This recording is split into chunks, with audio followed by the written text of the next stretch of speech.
Good morning বন্ধুরা, এখন চা খেতে বসেছি।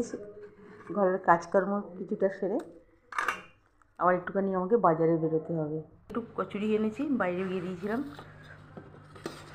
একটু কাজে বেরিয়েছিলাম বলে একটু কচুরি আর আলুর তরকারি নিয়ে এসেছি, একটা মিষ্টি।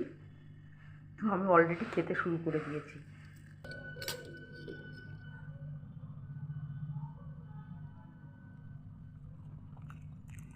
আটা ম্যাগির দাম সবসময় বেশি, না দাম বেশি আটা ম্যাগির। আজকে চাল দিতে আসবে না? ক বস্তা চালের অর্ডার দিয়েছো?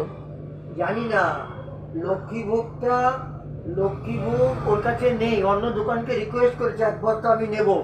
যেহেতু আমাদের ঘর আর দোকানের একসাথে, একবার দোকানের কাজ করি, একবার ঘরে এসে কাজ করি, তো এইভাবে আমাদের কাজ চলতে থাকে।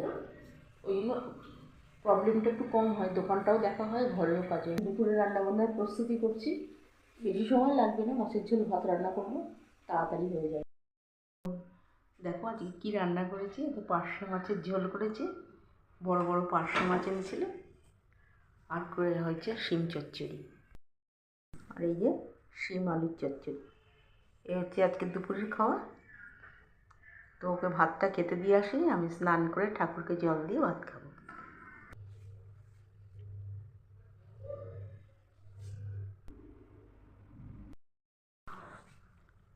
সব কাজ সেরে নিয়ে এখন ভাত নিয়ে বসেছি। তো প্রায় 3:45 বাজে, ভাতটা খেয়ে নিই। তো আজকের মতো ব্লগটা এইটুকুই, আবার দেখা হবে পরের ব্লগে। তোমরা সবাই খুব ভালো থেকো।